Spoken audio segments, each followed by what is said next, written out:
En la parte práctica de hoy día hemos hecho una pequeña revisión de lo que es un cuadro agudo y de lo que es un cuadro crónico. Situaciones agudas son situaciones en las cuales vamos a tener una respuesta rápida pero de gran intensidad. A diferencia de situaciones crónicas en las que estas van a ser de menor intensidad pero mucho más duraderas. Tanto en dolor como en inflamación podríamos tener esa situación.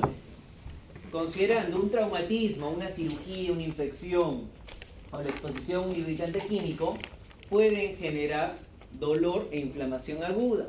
Pero estas, si no se controlan a tiempo, podrían tornarse crónicas. Entonces, si ya estamos hablando de los AINES, vamos a reconocer que no solamente tienen actividad analgésica, sino adicionalmente que tenían cobertura antiinflamatoria.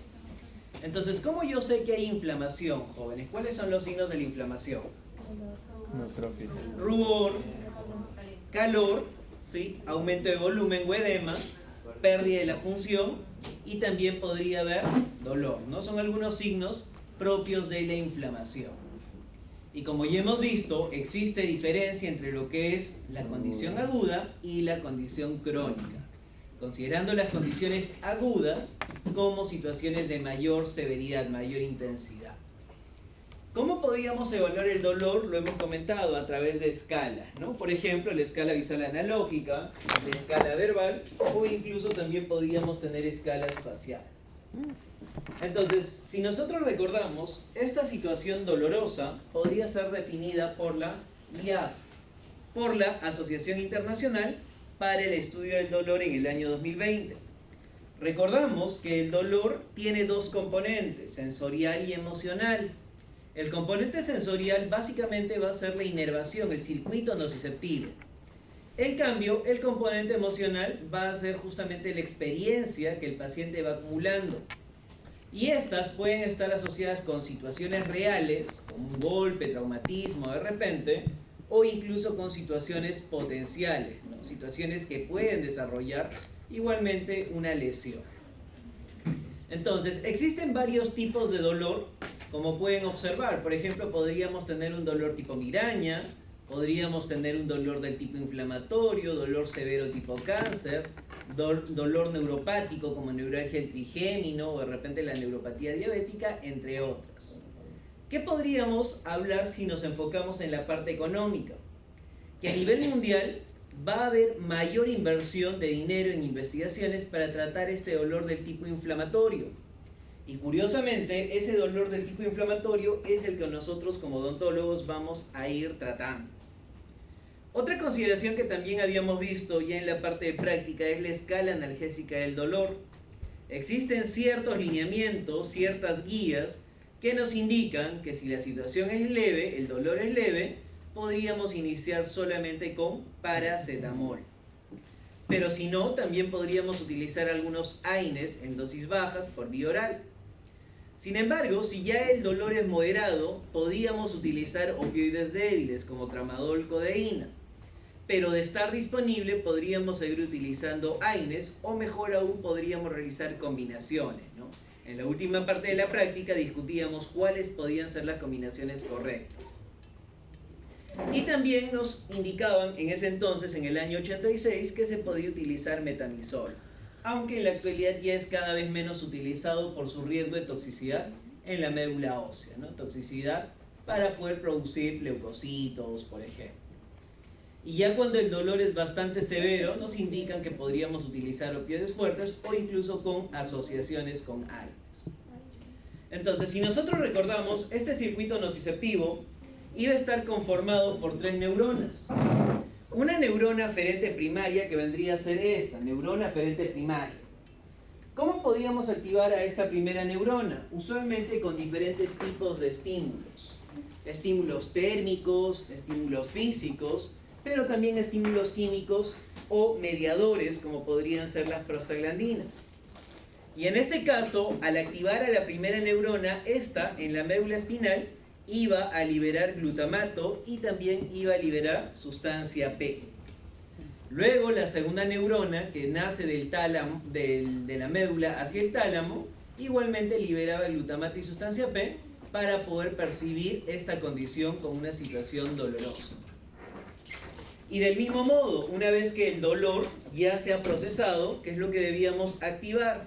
Las vías inhibitorias o vías descendentes inhibitorias del dolor, en los que se libera serotonina, se libera noradrenalina y también los péptidos opioides endógenos. ¿Recuerdan cuáles eran esos péptidos opioides endógenos, jóvenes? Por ejemplo, endorfinas, encefalinas, dinorfinas, ¿no? De esas tres, ¿cuál es la que tenía mejor actividad analgésica? Las endorfinas, ¿no? Las endorfinas eran aquellos péptidos opioides endógenos que tenían actividad analgésica. Esto también lo hemos visto en la parte práctica, ¿no? Normalmente, cuando nosotros tenemos un daño, ¿sí? Tenemos una situación de lesión, la mayor parte de esta membrana celular, la membrana de fosfolípidos, se va a transformar en ácido araquidónico. Y posteriormente, cuando yo tengo este ácido araquidónico, si yo tengo este ácido araquidónico, posiblemente se puede transformar en leucotrienos, ¿sí? O también podría transformarse en prostaglandinas, ¿no? Prostaglandinas. ¿De qué va a depender? Dependerá principalmente de la enzima que participe. La enzima podría ser la lipoxgenasa o de repente podría ser la ciclooxigenasa 1, ciclooxigenasa 2, y hay una pequeña variante que también es la ciclooxigenasa 3 que se encuentra en el sistema nervioso central, que obviamente también va a producir prostaglandinas, ¿no? Entonces la ciclooxigenasa se encarga de producir prostaglandinas. ¿Qué recordamos, por ejemplo, de la ciclooxigenasa 1, jóvenes? ¿Qué recordamos de la COX-1? Que es una enzima constitutiva. Es una enzima que genera mocos o genera prostaglandinas que incrementan la producción de moco a nivel gastrointestinal. Van a producir prostaglandinas, como por ejemplo la prostaglandina E2. ¿Sí? Aquí nosotros teníamos una prostaglandina que podía ser la prostaglandina E2, que generaba protección en la mucosa gástrica, una mejor perfusión renal, y también podíamos producir otra prostaglandina que era justamente el tromboxano A2, ¿no? El tromboxano A2, el cual permitía una adecuada agregación plaquetaria. Eran efectos protectores. Sin embargo, si hablamos de la ciclooxigenasa del tipo 2, ¿qué producía esta ciclooxigenasa del tipo 2? Esta producía prostaciclina, prostaglandina I2, un agente que produce vasodilatación. Y si el vaso sanguíneo se dilata, ¿qué efectos yo podría evidenciar en el paciente? Primero, edema. Por ejemplo, va a haber un enrojecimiento, rubor. Va a haber incremento en la temperatura, calor. ¿Sí? Va a haber pérdida de la función y también dolor. Entonces son signos propios del dolor y la inflamación. Entonces, esos eran procesos mediados por la ciclooxigenasa para poder producir prostaglandinas. Aunque también podríamos comentar sobre los leucotrienos. Los leucotrienos, vamos a tener, por ejemplo, leucotrienos que producen inflamación, ¿sí? Producen inflamación, pero principalmente las vías respiratorias, ¿sí? Principalmente las vías respiratorias. Pueden aumentar la secreción, por ejemplo, pueden aumentar el broncoespasmo, entre otros efectos a través de esta ruta. También comentábamos que podíamos utilizar los AINES, los cuales pueden bloquear a la COX-2, pero también podían bloquear a la COX-1, ¿no? Y de acuerdo a su afinidad, podían clasificarse. La próxima semana ustedes van a hacer una revisión sobre el otro grupo de fármacos, como son los corticoides. Adelantando un poco a ello, los corticoides son fármacos que pueden prevenir la formación del ácido araquidónico. Si no hay ácido araquidónico, jóvenes, ¿habrá estas prostaglandinas? No. Obviamente no. Por lo tanto, los corticoides tienen una mejor actividad antiinflamatoria, mucho más potente. O del mismo modo, los corticoides pueden impedir la formación de la ciclooxigenasa del tipo 2. Es decir, puedo tener un traumatismo, pero esta COX-2 no va a nacer, no se va a sintetizar. ¿Queda claro, jóvenes? Entonces, tienen efectos antiinflamatorios mucho más potentes. Entonces, dicho ello, podemos definir a los AINES como un grupo de fármacos que nosotros vamos a prescribir para tratar el dolor pero ¿provocado a qué? ¿Provocado por qué situaciones? Provocado por traumatismo, por un procedimiento quirúrgico, por condiciones inflamatorias o incluso una infección. Para ser considerado un AINE va a tener 4 efectos terapéuticos. Un AINE en pequeñas dosis puede ejercer un efecto antiagregante plaquetario. ¿Ustedes recuerdan a la aspirina, jóvenes? Sí. La aspirina, o llamado también ácido acetil salicílico. En dosis pequeñas, por ejemplo, 81 a 100 miligramos, van a ser antiagregantes plaquetarios. Solamente van a ejercer ese efecto antiagregante plaquetario. ¿Qué pasa si nosotros aumentamos la dosis? Por ejemplo, si le damos al paciente 200 miligramos. ¿Qué pasa si le damos 200 miligramos? Podríamos ejercer el efecto antipirético. ¿Sí? Antipirético. ¿Qué cosa es antipirético? Un fármaco que puede reducir los cuadros febriles, ¿sí? Va a controlar la fiebre. Si sigo incrementando la dosis, de repente si le doy 400 miligramos, puedo ejercer el efecto analgésico, y si utilizo dosis más grandes, podría alcanzar el efecto antiinflamatorio. Entonces, vamos a ejercer 4 efectos terapéuticos: antiagregantes, antipiréticos, analgésicos y antiinflamatorios. Aunque usualmente la aspirina se utiliza básicamente para estos 2 protocolos, ¿no? Como antiagregante o como antipirético. Y actualmente ya no se utiliza en dosis como analgésicos antiinflamatorios porque es muy afín a la ciclooxigenasa 1. Entonces, eso también lo hemos revisado en la parte práctica. De acuerdo a la afinidad que puedan presentar estos AINES, pueden ser clasificados como preferenciales de COX-1. ¿Por qué son preferenciales de COX-1, jóvenes? ¿Por qué serán preferenciales de COX-1? Porque van a inactivar en mayor proporción a esta isoforma. ¿Cuál es la consecuencia de inactivar a la COX-1, jóvenes? ¿Cuál sería la consecuencia? Si yo inactivo a la COX-1, ¿cuál es la consecuencia? Menor riesgo de trombosis. No voy a tener prostaglandina 2, por lo tanto no voy a tener protección en la mucosa gástrica. Mis riñones tampoco van a ser protegidos, y eso lo estábamos viendo en este gráfico. Entonces, si yo inactivo a la COX-1, no voy a tener todos estos beneficios, van a estar anulados. Incluso voy a alcanzar un efecto antiagregante plaquetario. ¿Cuáles son esos AINES que nosotros podríamos tener? Por ejemplo, podríamos tener al naproxeno, al ketorolaco, y también podríamos tener al ketoprofeno. Hay un segundo grupo que son los inhibidores convencionales o no preferentes. Por ejemplo, dentro de este grupo tenemos al ibuprofeno. El ibuprofeno es un AINE que no tiene preferencia, no tiene selectividad por ninguna de estas isoformas, por lo que su gastrolesividad va a ser mucho menor. Sin embargo, ya podríamos tener aquellos que sí prefieren a la ciclooxigenasa del tipo 2, como son diclofenaco, meloxicam o clonixinato de glicina. ¿Qué caracteriza este grupo de AINES? Que van a tener menor riesgo de gastrolesividad. Y finalmente tenemos a los COX-IPs, que eran AINES, que eran selectivos de esa isoforma de la COX-2. Características importantes: van a tener menor riesgo gastrolesivo, pero por el contrario podrían producir mayor riesgo de trombosis. Esta es una forma de clasificar a los AINES de acuerdo a su afinidad, pero también podríamos tener una clasificación de acuerdo a su origen, ¿no? Todos derivan de ácidos: ácido carboxílico, ácido acético, ácido propiónico, ácido enólico, ¿sí? Todos derivan de ácidos. Entonces, si tenemos un fármaco ácido que yo lo ingiero por vía oral, ¿qué me puede causar en el estómago? Irritación, gastrolesividad, pero por irritación local. Primer mecanismo gastrolesivo. ¿Cuál sería el segundo mecanismo gastrolesivo? La inhibición de la ciclooxigenasa 1.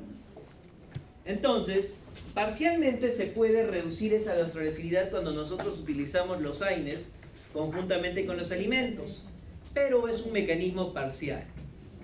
Otra pregunta, jóvenes: si por ejemplo yo tengo un paciente que es alérgico al ibuprofeno, ¿será alérgico al naproxeno o al ketoprofeno?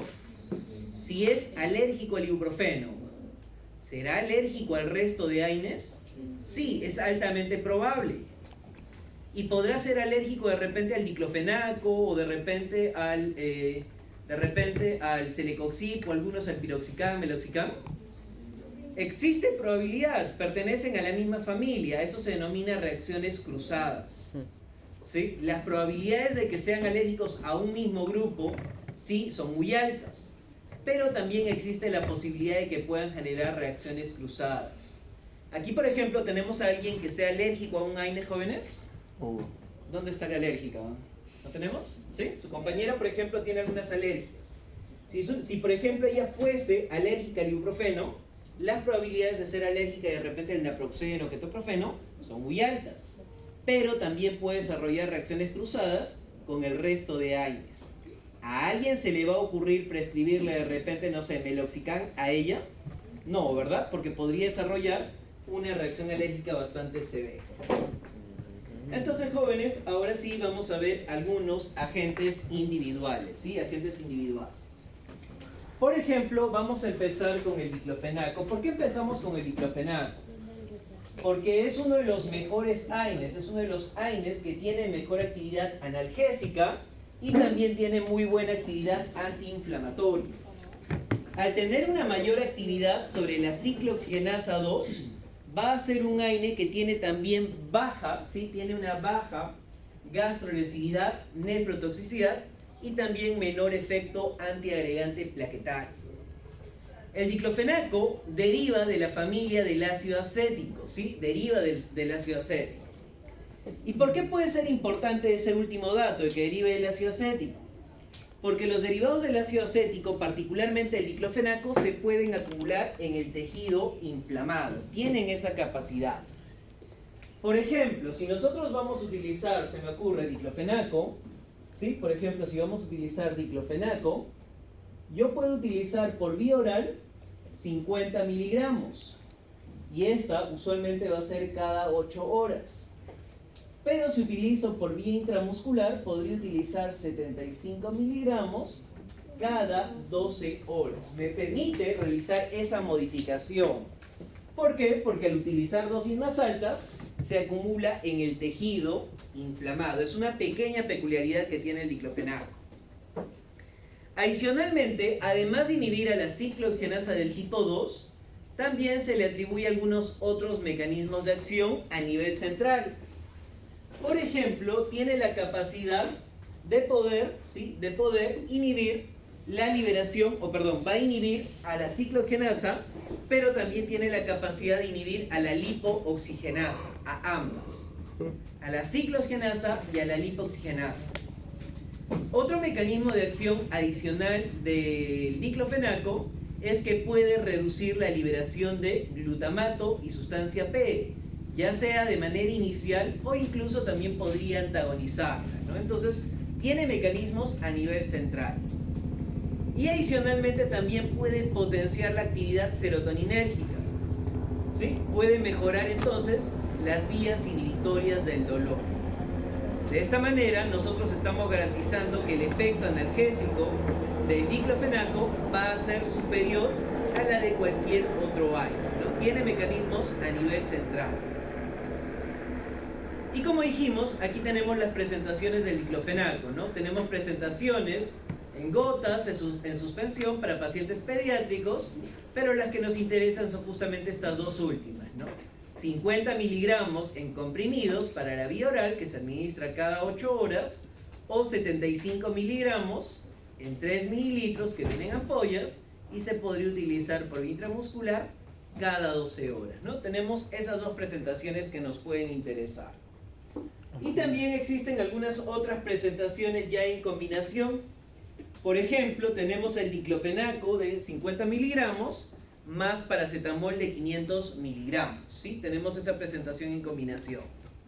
Tenemos también presentaciones de diclofenaco en 50 miligramos más vitaminas del complejo B, B1, B6 y B12, ¿sí? Entonces, por ejemplo, el doloneurobión forte viene a ser una presentación entre vitaminas del complejo B más diclofenaco. O de repente esta presentación del Voltaren. Voltaren solamente viene diclofenaco. Pero si tenemos la presentación del Voltaren forte, viene diclofenaco más codeína. Entonces, ¿por qué comentamos estas asociaciones? Porque ya sea solo o asociado, siempre vamos a mantener estos esquemas. Por vía oral, diclofenaco cada 8 horas y por vía intramuscular cada 12 horas, ¿sí? Cada 12 horas. Siempre se respeta ese esquema, ya sea de forma individual o ya sea de forma asociada. Vamos a hacer una revisión del otro AINE que vendría a ser el ketorolaco. El ketorolaco, a diferencia del diclofenaco, este tiene una excelente actividad analgésica, muy superior, pero tiene una escasa actividad antiinflamatoria, no tiene actividad antiinflamatoria. Y adicionalmente, es un AINE que tiene actividad preferencial sobre la ciclooxenasa del tipo 1. Pregunta, ¿qué implicancia podría tener si tiene actividad sobre la ciclooxenasa del tipo 1, jóvenes? ¿Qué podría suceder?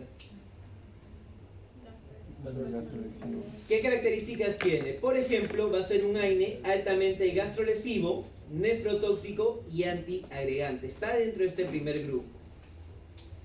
Y recuerden que en este caso, el ketorolaco, a diferencia del diclofenaco, no se acumula en el tejido inflamado.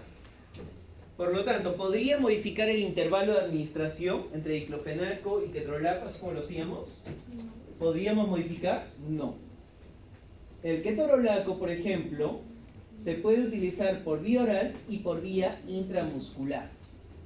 Por vía oral, usualmente se va a utilizar 10 miligramos cada 6 horas. ¿Les parece práctico ese esquema, jóvenes? ¿Cada 6 horas? No, es un poquito difícil de cumplir, ¿verdad? Un poquito difícil de cumplir. Tenemos también la otra presentación del ketorolaco, en ampollas de 30 y 60 miligramos. También se podría utilizar 30 miligramos cada 6 horas. Pero ¿cuál es el problema de utilizarla cada 6 horas? Gastrolesividad. Entonces, ¿este esquema será práctico? No. Realmente no.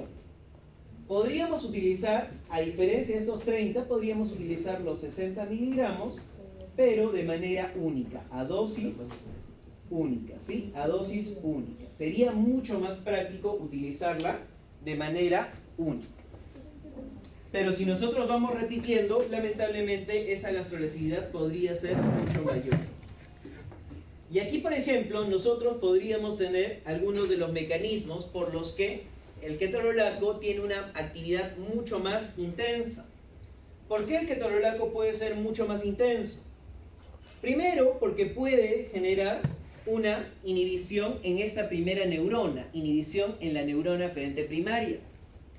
La segunda, puede reducir y antagonizar al glutamato y a la sustancia P. Entonces, si se dan cuenta, el efecto a nivel del glutamato y sustancia P a nivel del sistema nervioso central es mucho más potente que el diclofenaco, por eso su actividad analgésica. Tanta actividad analgésica tiene que se puede comparar la actividad de este ketorolaco justamente con el tramadol. ¿Y a qué grupo pertenecía el tramadol, jóvenes? Opioide. A un opioide débil. Así de bueno es el ketorolaco. Pero si hablamos solamente de la actividad analgésica. Pero si hablamos de la actividad antiinflamatoria, ¿cómo era su actividad antiinflamatoria? Pésima, una de las peores. No tiene actividad antiinflamatoria o su actividad antiinflamatoria es muy reducida. Entonces, ¿para qué situaciones nosotros podríamos utilizar el ketorolaco, jóvenes? ¿En qué situaciones utilizarían el ketorolaco?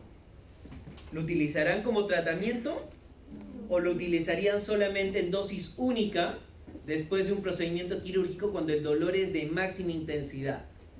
Utilizaríamos en esa circunstancia dolor postquirúrgico, porque justamente en este procedimiento o cuando realizamos un procedimiento quirúrgico, usualmente los primeros momentos van a ser mediados por la COX-1. ¿Y quién bloquea la COX-1, jóvenes? El ketorolaco, ¿no? Entonces, por eso se podría utilizar solamente durante las primeras horas. Dolor postquirúrgico de manera inmediata. Más allá de ello, utilizarla cada 6 horas de forma repetitiva, lamentablemente incrementa el riesgo de gastrolesividad. Vamos a ver el otro AINE, ¿sí? Gracias. Salud. Vamos a ver el otro AINE. Vamos a ver al ketoprofeno, ¿sí? Vamos a ver el ketoprofeno. ¿El ketoprofeno a qué grupo pertenece?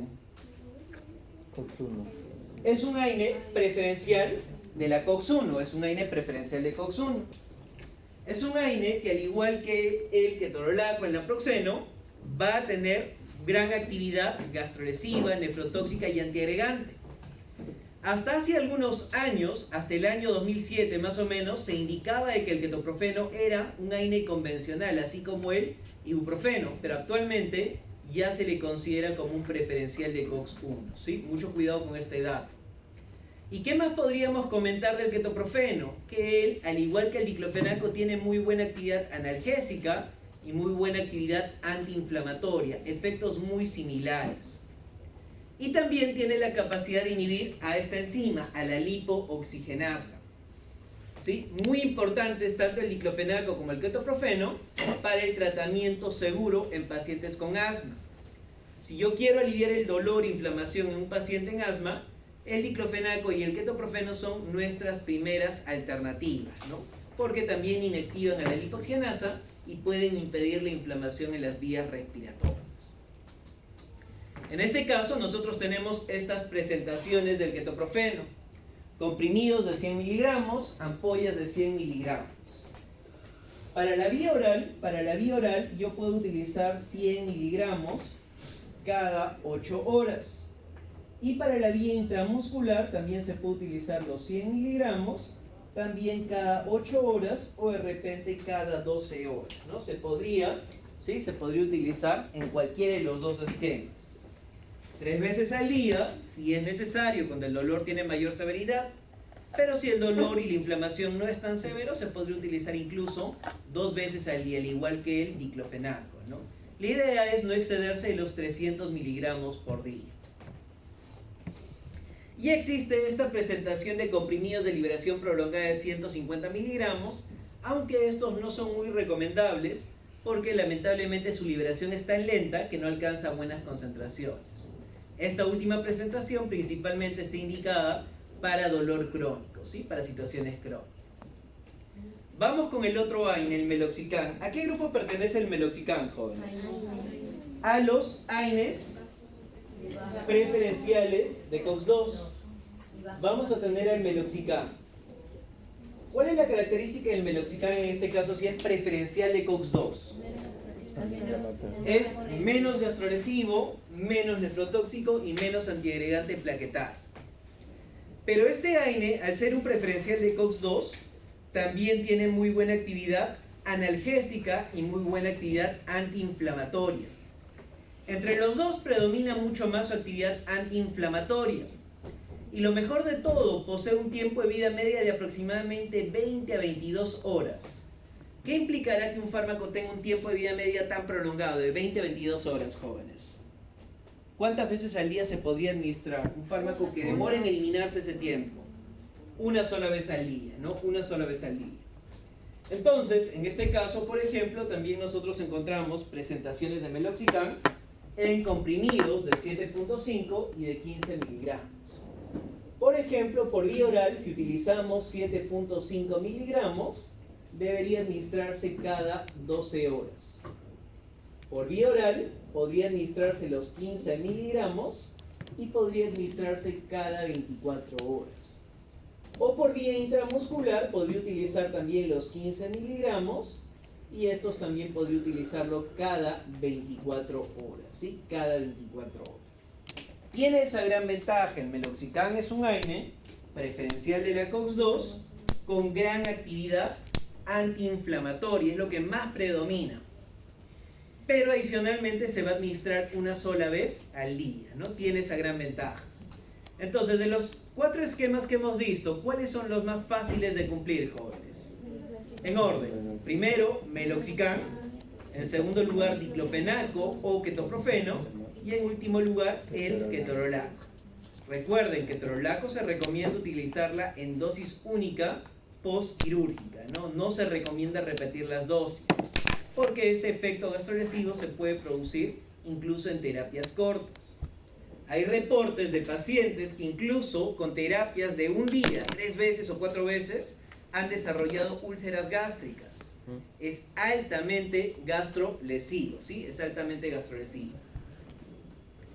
Vamos a ver el otro AINE que también podría ser de gran utilidad, que en este caso podría ser el ibuprofeno, ¿sí? Ibuprofeno.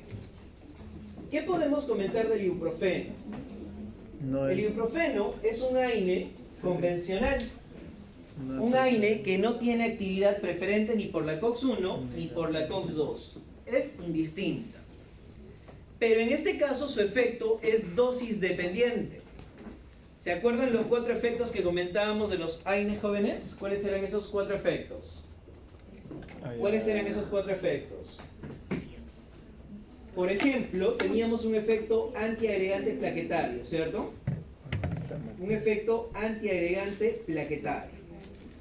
Si utilizamos 100 miligramos de ibuprofeno por vía oral, vamos a alcanzar ese efecto antiagregante. ¿Qué pasa si utilizamos de repente 200 miligramos? Vamos a alcanzar un efecto antipirético. ¿Qué pasa si utilizamos 400 miligramos? Podríamos alcanzar un efecto analgésico, un efecto analgésico. Y si utilizamos 600 u 800 miligramos, podríamos alcanzar un efecto antiinflamatorio. ¿Sí? Podríamos alcanzar ese efecto, 600 u 800 miligramos, recién un efecto antiinflamatorio. Por eso nos indica que tiene una actividad predominantemente analgésica con pobre actividad antiinflamatoria, dosis dependiente. Para este caso, si utilizamos, por ejemplo, 400 miligramos, podría ser cada 6 o cada 8 horas. Si utilizamos de 600 u 800 miligramos, se recomienda utilizarla 3 veces al día, ¿no? Cada 8 horas, sin excederse los 2400 miligramos en un día. ¿Sí? Esa es la cantidad máxima permitida para el ibuprofeno. Entonces, aquí tenemos las presentaciones de 200, de 400, de 600 miligramos. 200 miligramos usualmente como antipirético, 400 miligramos usualmente como analgésico. Y recién con 600 miligramos podríamos alcanzar el efecto, además de analgésico, la actividad antiinflamatoria. Y una consideración muy importante, jóvenes, no me acuerdo, creo que en el primer grupo realizaron una comparación de ibuprofeno, ¿no? ¿Cuánto era la dosis que emplearon, Pedro? ¿Se acuerdan? 400 miligramos, 400 miligramos. ¿Qué efecto habrán alcanzado con 400 miligramos en su artículo? Básicamente, un efecto analgésico. ¿Y con quién compararon en su artículo, Pedro? Diclofenaco. Con el diclofenaco. ¿Y cuánto utilizaron de diclofenaco? 50. 50 miligramos. Entonces, ¿le parecería justa la comparación? 50 miligramos, una dosis estándar de diclofenaco que sí tiene buen efecto analgésico, antiinflamatorio, con 400 miligramos que solamente tiene efecto analgésico. No, ¿verdad? Entonces, ¿quién tenía ventaja en ese caso? ¿Qué es lo que nos demostró el artículo? El diclofenaco. Que el diclofenaco era mucho mejor, ¿no? Incluso con una dosis estándar. Entonces, mucho cuidado con la cantidad que vayan a prescribir. Si por ahí prescriben 400 miligramos, será para generar un efecto analgésico. Pero si de repente quieren alcanzar mejores resultados, ¿cuánto deberían utilizar de ibuprofeno? Por lo menos 600 miligramos cada 8 horas e incluso 800 miligramos cada 8 horas, ¿no? Hay que utilizar las dosis más altas si queremos los mejores resultados. Y también tenemos al otro AINE que vendría a ser el naproxeno, que creo que lo hemos visto eso en el segundo grupo, ¿no? Un artículo que nos hablaba del naproxeno. ¿Qué caracteriza el naproxeno? El naproxeno es un AINE que tiene preferencia también por la ciclooxigenasa 1. ¿Cuál es la característica de un preferencial de COX-1, jóvenes?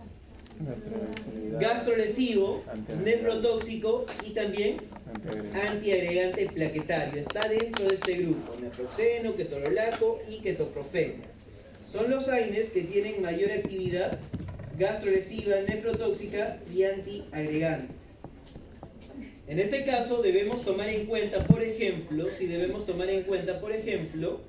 que el naproxeno, además de esas características, También puede ejercer efecto analgésico y también puede ejercer buen efecto antiinflamatorio.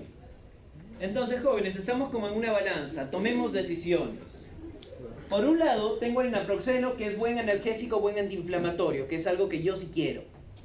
Pero por el otro lado, ese mismo naproxeno me produce gastritis, me produce nefrotoxicidad, me produce de repente efecto antiagregante.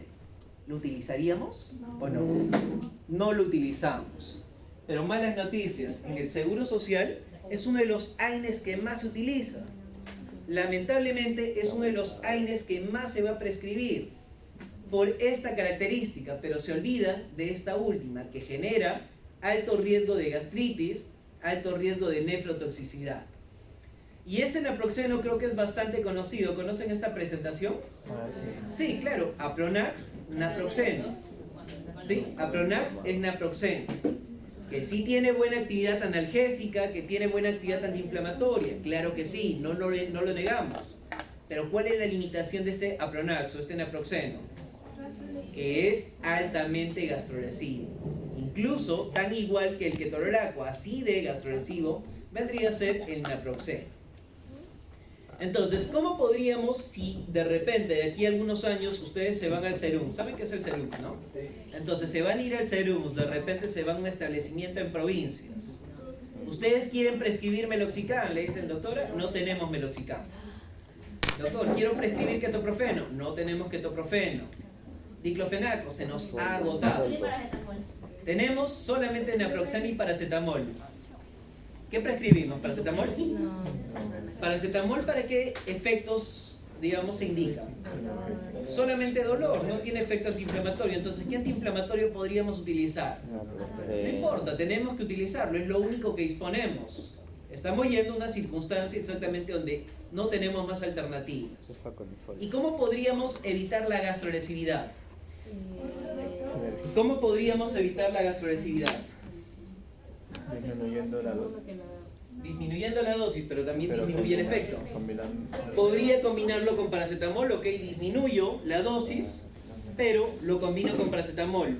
Pero paracetamol solamente mejora el efecto analgésico y la actividad antiinflamatoria nadie la va a mejorar.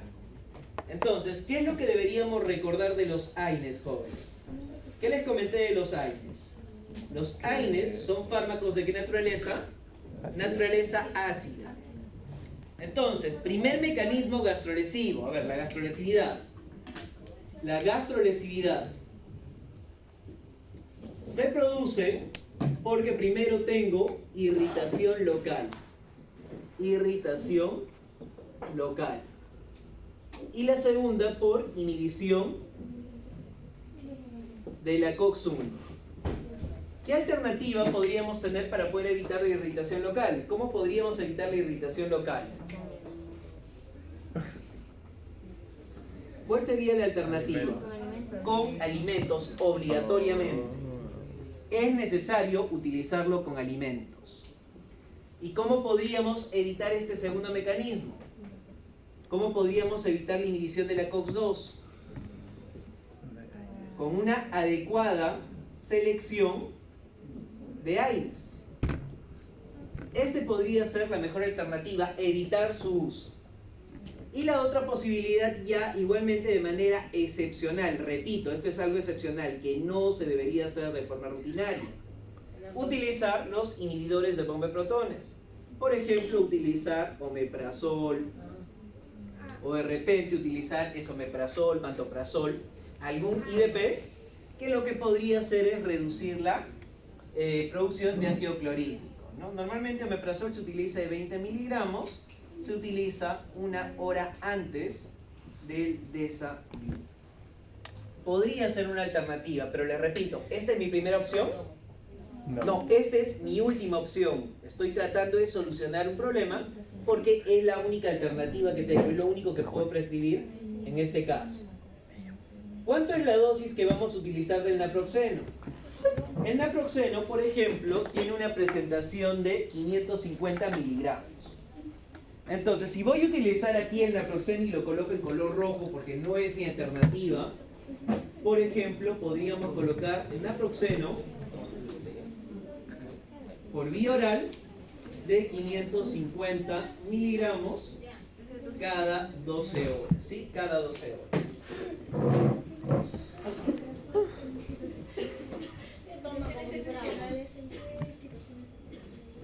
Situaciones excepcionales, por ejemplo, si no tengo alguna otra alternativa, lo mejor que yo debería hacer, si tengo a disposición todos estos fármacos, es escoger o bien diclofenaco o bien meloxicam, mi primera opción. Te vas a la farmacia y te dicen lamentablemente no lo tenemos, o de repente cuesta muy caro, cualquier motivo, no lo podemos utilizar. ¿Cuál sería mi siguiente alternativa? Ibuprofeno, que tiene todavía moderada gastroacididad. Para tu mala suerte tampoco dispones. Entonces, lo único que tienes es este de aquí, naproxeno. Es lo único que te da el seguro. Entonces, bajo esas circunstancias, tienes que buscar herramientas que te puedan proteger de la gastroacididad de este AINE. ¿Se entiende? No es un AINE de primera elección. ¿Se entiende?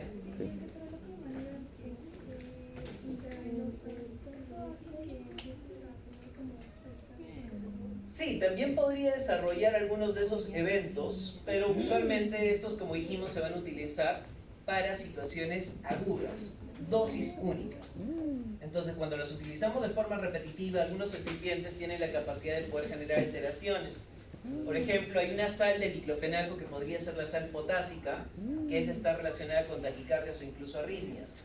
Entonces, son situaciones ya excepcionales por el excipiente o las sales que acompañan esta presentación, pero no necesariamente por el principio activo. ¿Sí? Ok, entonces tenemos la presentación para el naproxeno, 550 miligramos, naproxeno sódico, que se va a utilizar cada 12 horas de forma excepcional. Ok, jóvenes, y tenemos al último que vendría a ser el paracetamol. Paracetamol. El paracetamol. Pregunto, ¿el paracetamol es un AINE? No. ¿Por qué no es un AINE? Vamos a mencionar algunas diferencias y ustedes van a tomar una última conclusión, van a concluir. Por ejemplo, el paracetamol deriva de una sustancia llamada para-aminofenol, el cual es una sustancia básica. Los AINES, ¿qué cosa eran? Ácidos. Primera diferencia.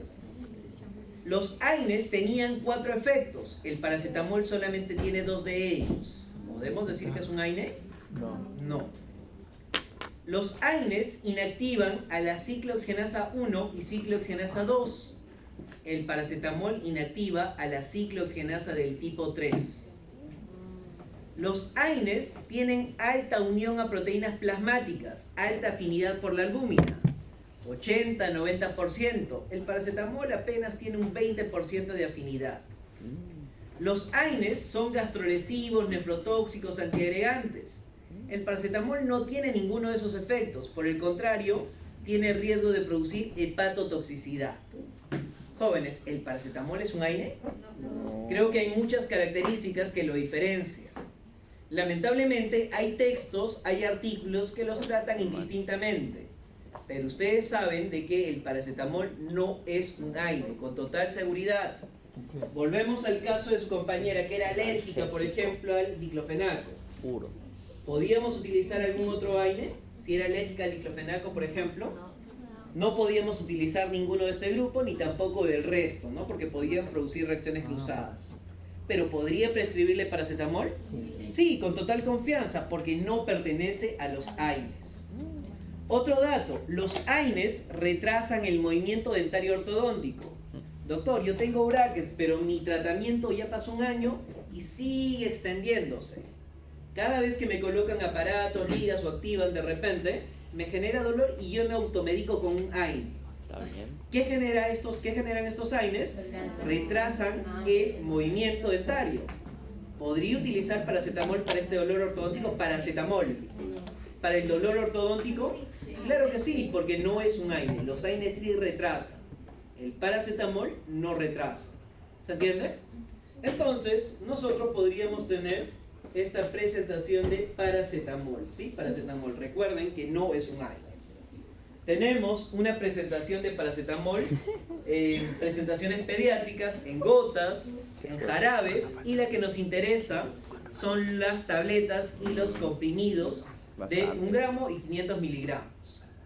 Cuando nosotros prescribimos 500 miligramos usualmente es para esta actividad antipirética. Recuerden, menor dosis, efecto antipirético. Y cuando utilizamos recién 1 gramo, podríamos alcanzar un buen efecto analgésico. ¿Cuánto es la dosis que podríamos utilizar de paracetamol, jóvenes? Hasta 4 gramos en un día como máximo, ¿sí? 4 gramos en un día como máximo. Y entonces, ¿cómo podría ser el esquema? Por ejemplo, podría utilizar paracetamol por vía oral, 1 gramo cada 6 horas o 1 gramo cada 8 horas. ¿Sí? 1 gramo cada 6, cada 8. Cada 6 horas, ¿cuánto le estaría dando? 4 gramos en un día, ¿verdad? Cada 8, ¿cuánto le corresponde en un día? Si es cada 8. 6 de la mañana, 2 de la tarde, 10 de la noche. ¿Cuántos gramos le estoy dando? 3 gramos. Entonces, ¿cuánto sería lo máximo que puedo utilizar? 4 gramos en un día, ¿no? 4 gramos en un día, cantidad máxima permitida. Porque si yo me excedo estos 4 gramos, ¿cuál es el efecto adverso? ¿Cuál es el riesgo de toxicidad, jóvenes? Hepática, ¿no? Hepatotoxicidad. ¿Sí? Esa es una pregunta para su pasino. Y bueno, jóvenes, la última parte de la presentación, por ejemplo, es algo que ya hemos estado discutiendo, ¿no? Por inhibición de la prostaglandina 2 y también por inhibición de este tromboxano A2, nosotros podríamos presentar mayor riesgo de sangrado, ¿no? Si ya no tenemos tromboxano A2, podríamos producir un efecto antiagregante, y si ya no tenemos prostaglandina 2, ya no vamos a tener la protección en la mucosa gástrica. Por lo tanto, ¿cuál es el efecto adverso de los AINES preferenciales de COX-1? Producir hemorragias digestivas, ¿no? Hemorragia digestiva. Y algo que también acabamos de discutir hace algunos minutos, la gastrolesividad. ¿Por qué mecanismo se produce la gastrolesividad? Por 2 mecanismos.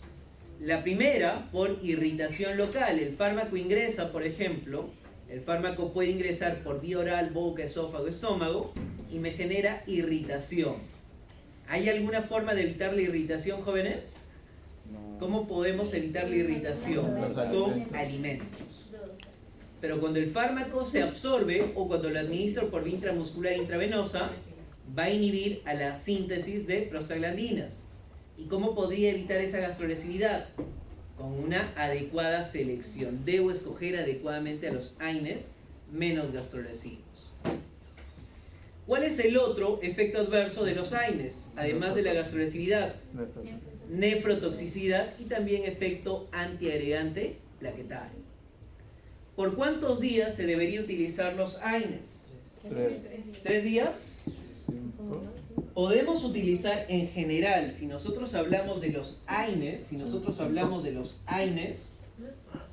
¿sí? Los AINES, tanto paracetamol, por ejemplo, tanto los AINES se pueden prescribir de 3 hasta 5 días. 3 días si el dolor es leve, 4 días si es moderado, pero 5 días como máximo, ¿no? De 3 a 5 días. ¿Cuáles son los fármacos que se deben utilizar con bastante cuidado? Opioides, corticoides y un grupo de AINES que vimos en el seminario. ¿Cuáles son? Los COX-IPs. Esto sí, como máximo 3 días de tratamiento. ¿Sí? ¿Se entiende? Entonces, dentro de los AINES, en general podría prescribir de 3 a 5 días, con excepción de los COX-IPs, con quienes debo tener mucho más cuidado, por lo que debería utilizarlo máximo 3 días. Y como ya hemos visto esto en la parte de seminarios jóvenes, hemos ido revisando diferentes grupos farmacológicos, ¿no? Por ejemplo, aquí tenemos una línea del tiempo, ¿no? ¿Cuál es el primer AINE que se descubrió? La aspirina, ¿no? La aspirina. Después se descubrió de los conocidos ibuprofeno, diclofenaco, naproxeno. Pero más o menos en la década de los 90 es donde se identifica a la cicloogenasa 2 y se busca un fármaco que la inactive de manera selectiva. ¿Quiénes son esos? Los COX-IPs. ¿Cuál es el problema de los COX-IPs? Porque está en rojito. porque podían producir trombosis. Rofecoxib, lumiracoxib, valdecoxib fueron retirados del mercado. Celecoxib, petoricoxib, parecoxib todavía los tenemos, pero es más por un motivo económico, ¿no? Es un tema más de la industria. Entonces, jóvenes, lamentablemente los coxips están relacionados con mayor riesgo de infarto y también con mayor riesgo de accidente cerebrovascular, mayor riesgo de trombosis. Y este gráfico también lo hemos revisado en la parte práctica, ¿no? Por un lado, si inactiva la COX-2, ¿qué va a suceder? Etoricoxib, por ejemplo, celecoxib, lumiracoxib, ¿qué sucede? Tienen alto riesgo de desarrollar trombosis y tienen bajo riesgo de producir gastritis. Eventos gastrointestinales está en verde, bajo riesgo, pero eventos cardiovasculares, alto riesgo. Naproxeno, ¿qué dijimos del naproxeno? Aquí en rojo, ¿qué dijimos del naproxeno? Bajo riesgo de trombosis, pero alto riesgo de producir gastrolesividad. Como todo en la vida, jóvenes, ¿escogeremos los dos extremos? No, esos son los que deberíamos evitar. Por lo que, ¿cuáles podrían ser las mejores alternativas? Los que están en el centro, ¿no? Diclofenaco, de repente, meloxicam, ibuprofeno. Y por ahí, si queremos extender un poquito el ketoprofeno, ¿no? Que antes era considerado un AINE preferencial. O perdón, un AINE convencional, ahora es preferencial de consulta. Listo, jóvenes, entonces con eso finalizamos.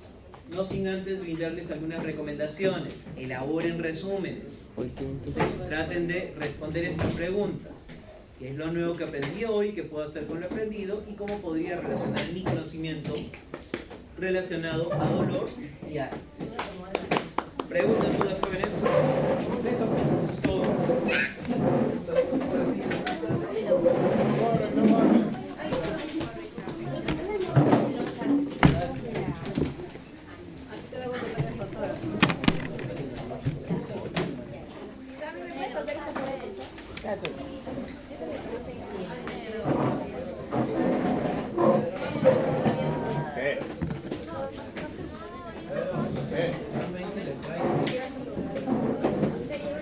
Acá lo tengo, creo, espérate.